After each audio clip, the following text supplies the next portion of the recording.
কেমন আছেন সবাই? আপনাদের জন্য আরেকটি নতুন ভিডিও নিয়ে আমরা হাজির হয়েছি। এই বাইকটার কি সমস্যা এবং কি করতেছি, আমরা এই বাইকটা কোন কোম্পানির, আপনাদের সাথে এ নিয়ে আমরা আলোচনা করব। এটা হচ্ছে TVS Raider bike 125 CC bike. আমরা এই বাইকটা কি করতেছি, এই বাইকটা মাস্টার সার্ভিস করতেছি। মাস্টার সার্ভিস করার সময় আমরা কি খুলছি আমরা আপনাদের সাথে শেয়ার করতেছি।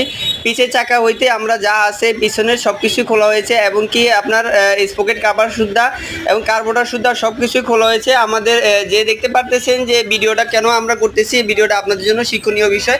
এটা আমরা ট্যাফেট অ্যাডজাস্টমেন্ট করার আগে আমরা টাইমিংটা মিলিয়ে রাখছি। আপনারা দেখতে পারতেছেন টিভিএস রাইডার বাইক। আমরা যারা এই রাইডার বাইক ব্যবহার করেন তারা দেখলে বুঝতে পারবেন। আমরা দেখেন কার্বোটারটা খুলতেছি, কার্বোটারের যে পরিমাণ ময়লা ছিল আপনারা দেখতে পারতেছেন যে নিচের চেম্বারটাতে অনেক ময়লা। টিভিএস কোম্পানির যে বাইকটা, এই বাইকটার একটি সমস্যাটা হচ্ছে আই চিহ্ন যদি একবার আপনার শো করে তাহলে আপনার এই বাইকটা স্টার্ট করা অনেক কঠিন হয়ে যাবে। আমরা ক্লাসটা অ্যাকুরেটভাবে একদম নিখুঁতভাবে সুন্দরভাবে ওয়াশ করে দিতেছি। ক্লাস, থ্রোটল এগুলো সব কিছুই ওয়াশ হবে এবং কি এয়ার ফিল্টার, কার্বোরেটর, ট্যাফেট অ্যাডজাস্টমেন্ট, পিছের চাকার ব্রেক শপ, সামনের চাকার ব্রেক শপ, ব্রেক প্যাড, এরপরে বেয়ারিং হচ্ছে আপনার সব কিছু আমরা দেখে দেবো। ইঞ্জিন অয়েল শুধু আমরা চেঞ্জ করে দেবো।